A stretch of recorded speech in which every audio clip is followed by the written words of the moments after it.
મિત્રો હવે આપણે છેલ્લો ટોપિક પોલિમરનો જોઈ રહ્યા છીએ, જે છે જૈવ વિઘટનીય પોલિમર. એના વિશે આપણે સમજૂતી મેળવી છે. તો જૈવ વિઘટનીય પોલિમર ઉદાહરણ આપી સમજાવો. અતિ મહત્વનો પ્રશ્ન જે છે એ આમાંથી પૂછી શકે છે. આ પણ બોર્ડની અંદર ઘણી વખત પૂછાયેલો પ્રશ્ન છે, એટલે બહુ મહત્વનો છે, ખાસ ધ્યાનમાં રાખજો. જૈવ વિઘટનીય પોલિમર MCQની અંદર પણ આના મોનોમર જે છે, પોલિમરનું બંધારણ, એ પ્રકારની વિગતો જે છે એ અગાઉના પ્રશ્નપત્રોની અંદર પૂછાયેલી છે. એટલે અતિ મહત્વનો પ્રશ્ન છે જૈવ વિઘટનીય પોલિમર, જેને આપણે ઉદાહરણ દ્વારા સમજવાનો છે. અહીંયા જૈવ વિઘટનીય પોલિમરની અંદર અતિ મહત્વનો પોલિમર છે PHBV. એની બનાવટ આપણે આની અંદર સમજવાની છે. પણ પહેલા જૈવ વિઘટનીય એટલે શું એની આપણે સમજૂતી લઈએ. તો તમે જાણો છો એ પ્રમાણે કે મોટા ભાગના પોલિમર જે છે એ પર્યાવરણીય પ્રક્રિયા પ્રત્યે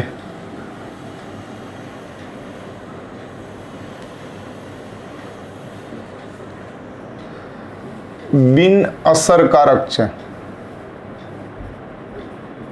અથવા પ્રતિક્રિયાત્મક છે, એમ પણ કહી શકાય કે મોટા ભાગના પોલિમર જે આપણે રોજિંદા જીવનમાં ઉપયોગમાં લઈએ, દાખલા તરીકે પોલિથીન, તો તમે જાણો છો કે પોલિથીન પર્યાવરણ વડે વિઘટન પામી શકતો નથી, એટલે પર્યાવરણ પ્રક્રિયાઓ દ્વારા એનું વિઘટન થઈ શકતું નથી.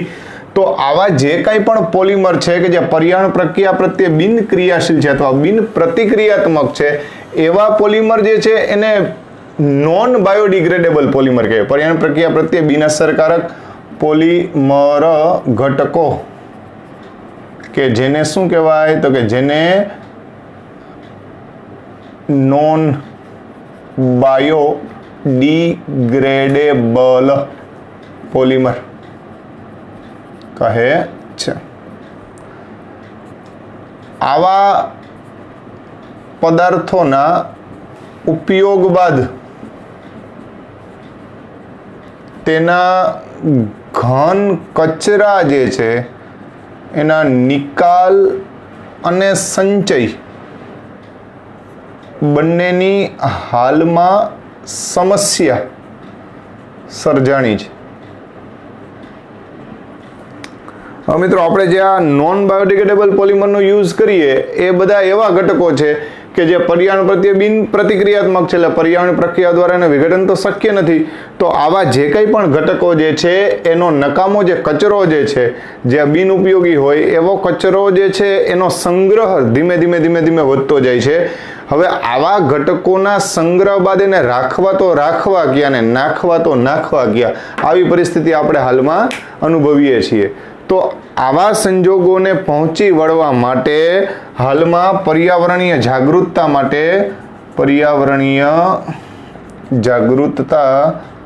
માટે કેટલાક જૈવ વિઘટનીય એટલે કે બાયોડિગ્રેડેબલ પોલિમરનું નિર્માણ કરવામાં આવેલ છે. જેથી આપણી જે આ કચરાની જે સમસ્યાઓ જે છે એ ધીમે ધીમે આપણે નિવારી શકીએ. એટલે તમે એવું સમજો કે કેટલાક એવા પોલિમર આપણે બનાવ્યા છે કે જે પર્યાવરણ પ્રત્યે સક્રિય હોય. ખાસ કરીને આ પ્રકારના જે કાંઈ પણ પોલિમર જે છે એ સજીવોમાં, એટલે જૈવ પોલિમર પ્રકારના ક્રિયાશીલ સમૂહ ધરાવતા હોય.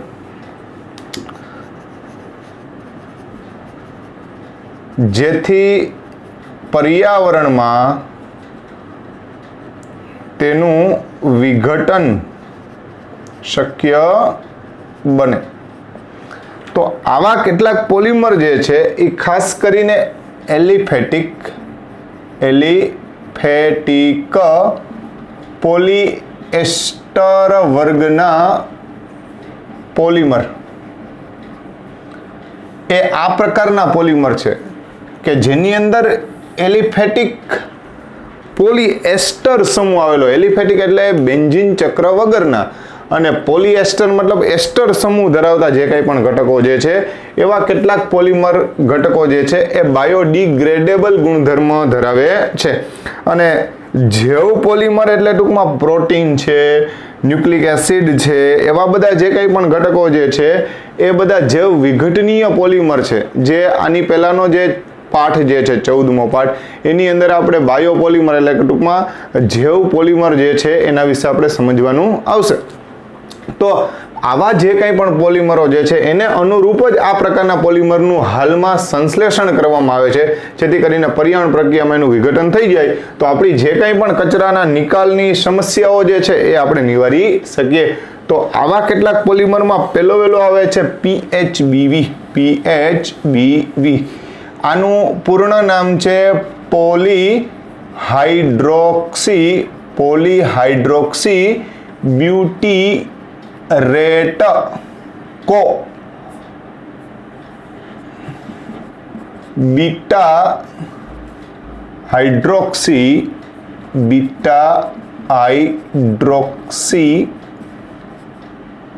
પોલીહાઇડ્રોક્સી બ્યુટીરેટ કો બીટા હાઇડ્રોક્સી વેલરેટ, જેને ટૂંકમાં આપણે PHBV કહીએ છીએ. PHBV પોલીહાઇડ્રોક્સી બ્યુટીરેટ કો બીટા હાઇડ્રોક્સી વેલરેટ, જે બે પ્રકારના મોનોમર ધરાવે છે. એક મોનોમર આ રીતનો છે CH3 CH2 COOH. એમાં બીટા હાઇડ્રોક્સી બ્યુટીરિક એસિડ, આને કહેવામાં આવે છે બીટા હાઇડ્રોક્સી બ્યુટીરિક એસિડ, જેનું IUPAC નામ લખવું હોય તો 1 2 3 4 એટલે 3 હાઇડ્રોક્સી બ્યુટીરિક એસિડ. એની સાથે બીજો મોનોમર જે છે એ છે CH3 CH2 CH CH2 COOH. આ બીટા હાઇડ્રોક્સી પેન્ટેનોઇક એસિડ છે. બીટા હાઇડ્રોક્સી પેન્ટેનોઇક, પણ પેન્ટેનોઇકનું સામાન્ય નામ છે વેલરિક, એટલે બીટા હાઇડ્રોક્સી વેલરિક એસિડ આ સામાન્ય નામ છે મિત્રો. જ્યારે IUPAC લખવું હોય તો 3 હાઇડ્રોક્સી પેન્ટેનોઇક એસિડ. તો આવા બે અલગ અલગ મોનોમર જે છે એના N અણુઓ જે છે એ સંઘનન પોલિમરાઇઝેશન, જેને આપણે કોસંઘનન શબ્દ વાપરશું. કો એટલે બે અલગ અલગ ઘટકો છે જેને આપણે સહપોલિમરાઇઝેશન કહેતા હતા. એટલે સહપોલિમરાઇઝેશન પ્રક્રિયા થાય, સંઘનન પ્રક્રિયા થાય એટલે કે તબક્કા વૃદ્ધિ પ્રક્રિયા થાય, જેના કારણે થાય ને અહીંથી OH ઘટક જશે, અહીંથી પણ OH ઘટક જશે અને આ H જે છે એ જશે. એટલે આને આપણે થોડીક જુદી રીતે લખશું. બરોબર, ધ્યાન બધાનું અહીંયા કઈ રીતે લખવાનો છે તો કે ભાઈ હું પેલા છે ને આ OH આમ લખું છું, પછી CHR મિથાઇલને નીચે રાખું છું, આ મિથાઇલને હું આમ લખી નાખું છું, પછી CH2 લખું છું, પછી પાછો CO લખું છું. બરોબર ધ્યાન, આનો OH નીકળી જશે. બરાબર, એ હમણાં આપણે દૂર કરશું.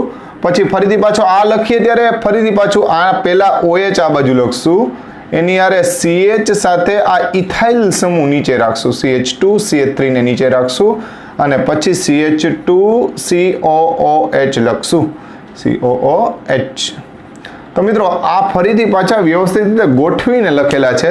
થશે શું તો કે ભાઈ અહીંથી COOH નો OH જશે અને OH નો H જાય એટલે આ બંને વચ્ચે જે નિર્માણ થાય એ COO બંધનું નિર્માણ થાય. ફરીથી પાછો અહીંથી H જશે અને અહીંથી OH જશે. આવી રીતે સતત ઘટકો જે છે એ નીકળતા જાય. તો ફરીથી સમજી લો, અહીંથી OH કાઢ્યો, અહીંથી H કાઢ્યો એટલે આ CHO મિથાઇલ અહીંયા આવી ગયો, CH2CO, ફરીથી પાછો આનો CH2CO અને આ ઇથાઇલ છે ટૂંકમાં નીચે આપણે શાખા સ્વરૂપે જવા દીધો છે. તો આ જે બંધારણ થયું એને કહેવાય PHBV. જે પોલી હાઇડ્રોક્સી બ્યુટીરેટ, રેટ એટલા માટે કે અહીંયા તમે જોશો તો અહીંયા એસ્ટર સમૂહ આવેલો છે, એટલે આ પોલિએસ્ટર વર્ગનો પોલિમર છે. કયા વર્ગનો પોલિમર છે? પોલિએસ્ટર, એટલે પોલિએસ્ટર વર્ગનો બાયોડિગ્રેડેબલ પોલિમર, બાયોડિગ્રેડેબલ પોલિમર કહેવાય PHBV, જેનું બંધારણ આપણે આ રીતે દર્શાવી શકીએ. આ થઈ વાત PHBV ની. તો એમાં બે મોનોમર આવ્યા, એક બીટા હાઇડ્રોક્સી બ્યુટીરિક એસિડ અને બીજો આવ્યો બીટા હાઇડ્રોક્સી વેલરિક એસિડ, એટલે કે 3 હાઇડ્રોક્સી બ્યુટીરિક એસિડ અને 3 હાઇડ્રોક્સી પેન્ટેનોઇક એસિડ. 3 હાઇડ્રોક્સી 1 2 3 ત્રીજા નંબર ઉપર OH રાખ્યો છે. જો અહીંયા 1 2 3 3 ઉપર OH નો H કાઢી નાખ્યો અને કાર્બોક્સિલિક એસિડમાંથી OH કાઢેલો છે. એ જ રીતના 1 2 3 3 માં O નો H કાઢેલો છે અને કાર્બોક્સિલિક એસિડનો OH કાઢેલો છે. આવી રીતે પાણીના અણુઓ છે એ સતત દૂર થતા રહીએ અને અંતે PHBV પ્રાપ્ત થાય. હવે એક મિત્રો, આ તમને કોમ્પિટિટિવ એક્ઝામમાં ખાસ કામ લાગે. આમ તો સામાન્યતઃ આપણે અહીંયા -NH2O લખી નાખીએ એટલે ચાલે, બરાબર છે, પણ વાસ્તવમાં તમે જોવા જાઓ તો દરેક વખતે અહીંથી H અને OH એટલે પાણીનો અણુ દૂર થતો, એમ અહીંથી H અને OH એટલે પાણીનો અણુ દૂર થતો હોય.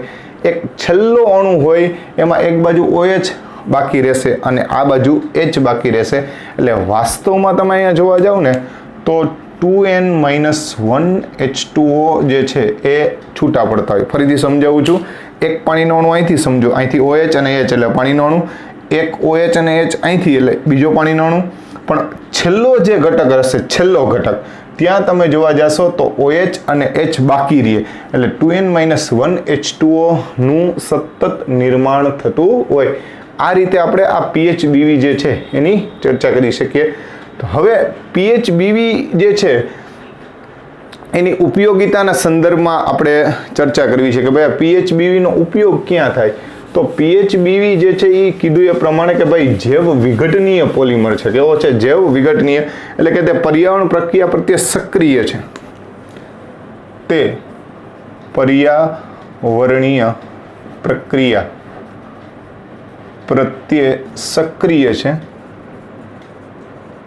તેનું પર્યાવરણ વડે વિઘટન થાય છે,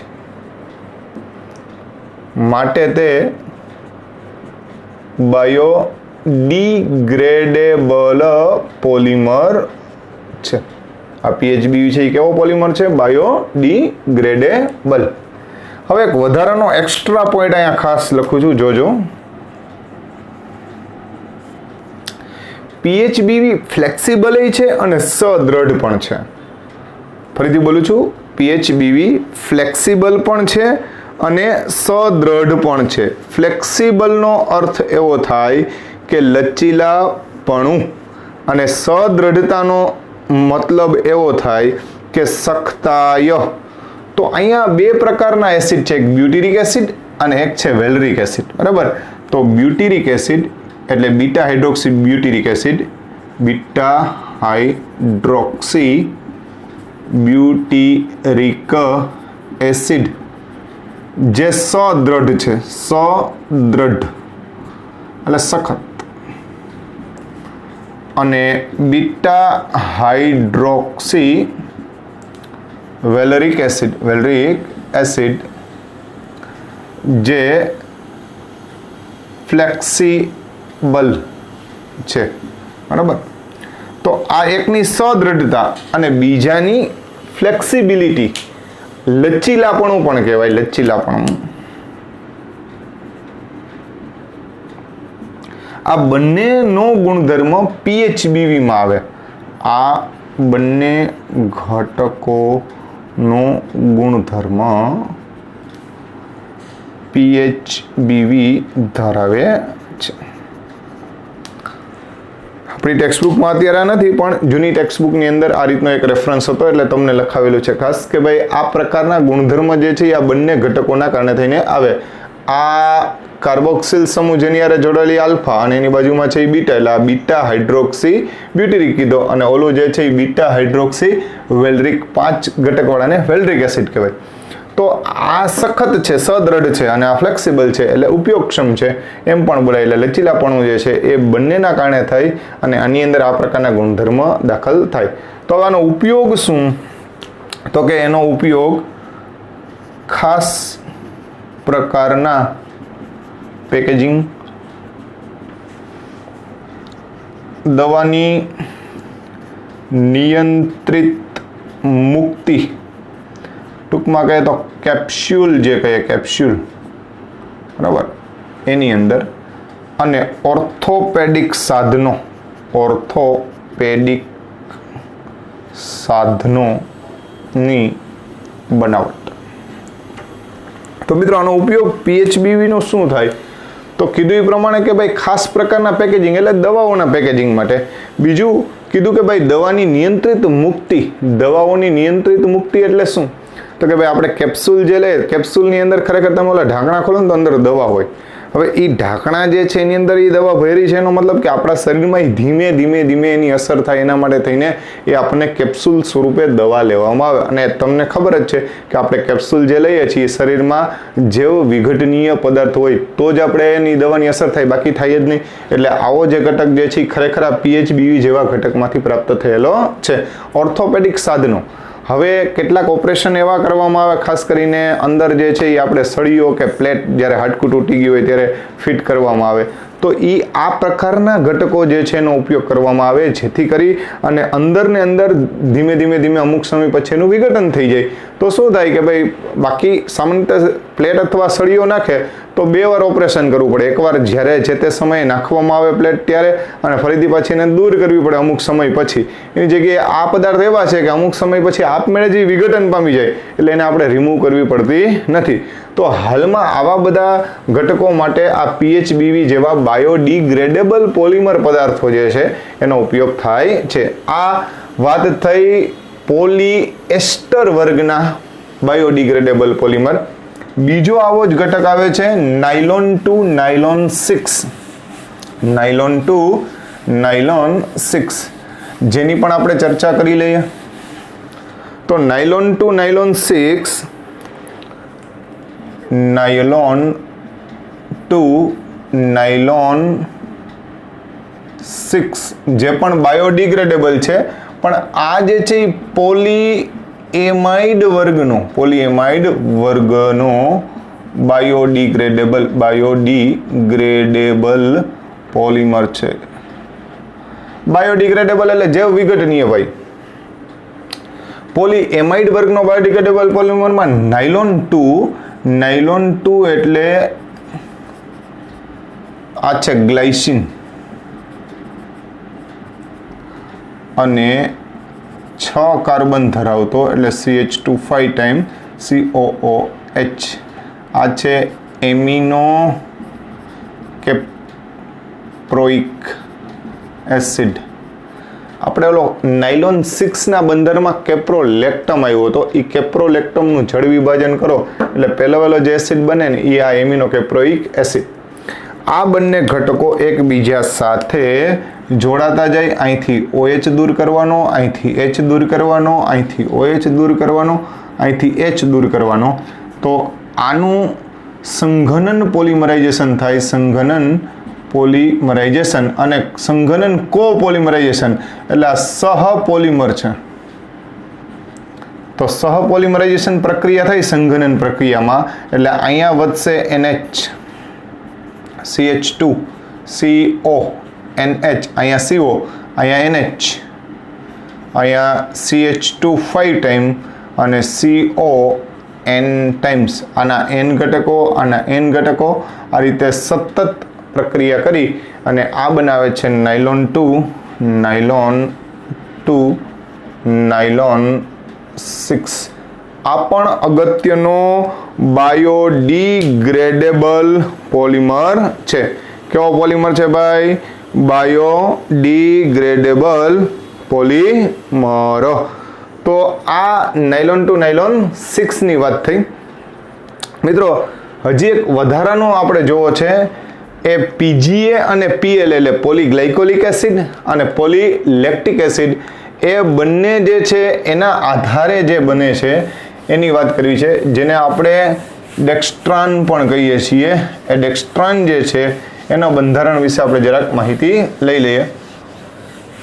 તો હજી એક અગત્યનો બાયોડિગ્રેડેબલ પોલિમર આવે છે જેનું નામ છે ડેક્સ્ટ્રાન, જે 2 મોનોમર ધરાવે છે, PGA એટલે કે પોલી ગ્લાયકોલિક એસિડ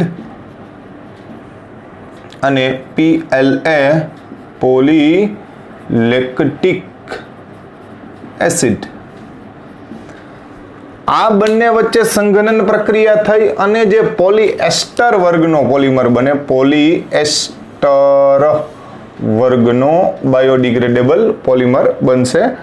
એનું નામ છે ડેક્સ્ટ્રાન. જે PGA અને PLA, PGA એટલે શું? પોલીગ્લાયકોલિક એસિડ, તો CH2COOH અને અહીંયા OH મૂકી દઈએ તો આને કહેવાય પોલીગ્લાયકોલિક એસિડ. એટલે અહીંયા લખું છું CH2OH COOH. એની સાથે આના N અણુ લઈ લેક્ટિક એસિડ. લેક્ટિક એસિડ એટલે CH3COOH અને OH. આને કહેવાય લેક્ટિક એસિડ. ટૂંકમાં 2 હાઇડ્રોક્સી પ્રોપેનોઇક એસિડ અને આ જે છે એ 2 હાઇડ્રોક્સી ઇથેનોઇક એસિડ. આ બંને ઘટકો જે છે એ એકબીજા સાથે જોડાય ત્યારે આમાંથી OH સમૂહ, અહીંથી H સમૂહ, અહીંથી OH સમૂહ, અહીંથી H સમૂહ, એ ઘટકો વારંવાર ડિલીટ થાય. બરાબર, આયન ઘટક એટલે -NH2O. વાસ્તવમાં મેં તમને આની પહેલાં સમજાવ્યું છે, ખરેખર 2N-1 H2O જ દૂર થતા હોય. બરાબર, તો આવી રીતે ટૂંકમાં જે અંતિમ ઘટક બને એમાં O, પછી CH2, CO, પછી O, CH, CH3, CO, અથવા આ રીતે પણ આપણે લખી શકીએ. બરાબર, CO, CH3O, CO, CH3O, પછી અહીંથી H અને OH ડિલીટ થાય એટલે CO આવે, આ CO, પછી CH2 ને O. તો આ પણ એસ્ટર સમૂહ ધરાવે છે, માટે આપણે એને પોલીએસ્ટર વર્ગનો મુખ્ય પોલિમર કહીએ છીએ. જે છે PGA PLA પોલીગ્લાયકોલિક એસિડ અને પોલીલેક્ટિક એસિડનો બાયોડિગ્રેડેબલ પોલિમર. મિત્રો, સૌ પ્રથમ ઓપરેશન બાદ ટાંકા લેવા માટે આ પોલિમર ઉપયોગમાં લેવાયો હતો. ખાસ સમજો, બાયોડિગ્રેડેબલ પોલિમર એટલે આ એવો પોલિમર છે કે જેની મદદથી ઓપરેશન પછી જે ટાંકા લેવાના હોય એ ટાંકા આવા પોલિમરમાંથી જો લેવામાં આવે તો આવા પોલિમરના કારણે થઈ અને એ ટાંકા આપણે તોડાવવા ન પડે પણ એની રીતે જ વિઘટન પામી જાય. એટલે તમે હવે એવું સાંભળ્યું હશે કે ઘણીવાર આપણે કંઈ વાગ્યું હોય અને આપણે ટાંકા લેવડાવીએ તો પછી પેલા સામાન્ય દોરાના લેતા, હવે એની જગ્યાએ આવા પોલિમર પદાર્થોના લેવામાં આવે તો જેના કારણે થઈ અને એવા ટાંકા જે છે એ આપણે ખોલાવવા પડતા નથી. અથવા તો અમુક એવા નાજુક અંગોના હોય, ખાસ કરીને આંખમાં એવા કોઈ સ્ટીચીસ લેવા પડે, અથવા તો બાયપાસ સર્જરી થતી હોય, અથવા તો એવી ઘણી બધી સર્જરીઓ હોય કે જ્યાં ઇન્ટરનલ ટાંકા લેવા પડતા હોય તો પણ આ પ્રકારના પોલિમર પદાર્થોમાંથી બનેલા જે છે એ ઘટકોમાંથી લેવામાં આવે, જેથી કરીને પોતાની મેળે જ વિઘટન પામી જાય. તો આવા પોલિમર પદાર્થો જે છે એ બાયોડિગ્રેડેબલ પોલિમર છે. કેવા છે? બાયોડિગ્રેડેબલ. તો મોટાભાગના બાયોડિગ્રેડેબલ પોલિમરનો હાલમાં આપણે જોઈએ ને તો ખરેખર જો તો તબીબી વિજ્ઞાન શાખામાં સૌથી વધારે આ બધા ઘટકોનો ઉપયોગ થાય છે. તો અહીં આપણે 3 આવા ઘટક જોયા. એક જોયો PHBV, બીજો જોયો છે PGA અને PLA, જે ટેક્સ્ટ બુકમાં નથી આપેલો પણ ખાસ ધ્યાનમાં રાખજો, જેનું બંધારણ સહિત અહીં આપણે રજૂ કરેલું છે. નાયલોન ટુ નાયલોન 6 નું પણ બંધારણ તમને તમારી રીતે દોરવાનું કીધું છે, જે પણ આપણે અહીંયા રજૂ કરેલું છે. તો આ એક ડેક્સ્ટ્રાન અથવા જેને આપણે પીજીએ અથવા પીએલએનો જે પોલિમર કહીએ છીએ, ડેક્સ્ટ્રાન એટલે જ પીજીએ અને પીએલએનું ઘટકોનું બેયનું જોડાણ થઈને બનેલો જે ઘટક છે. આ જે ડેક્સ્ટ્રાન જે છે એ અને પીએચબી એ પોલીએસ્ટર વર્ગના બાયોડિગ્રેડેબલ પોલિમર છે, જ્યારે નાયલોન ટુ નાયલોન 6 જે છે એ પોલીએમાઇડ વર્ગનો કેવો કહેવાય ભાઈ? Biodegradable polymer.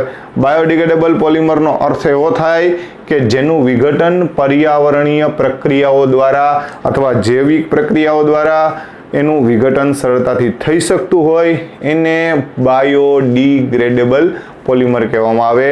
અને ગુજરાતી ભાષામાં આપણે શબ્દો બોલીએ છીએ જૈવ વિઘટનીય. તો અહીંયા આપણા બધા ટોપિક પૂર્ણ થાય છે. આ પછીનો છેલ્લો ટોપિક જે કોષ્ટક જે છે મેં અગાઉના વિડીયોમાં જ તમને કહી દીધું છે.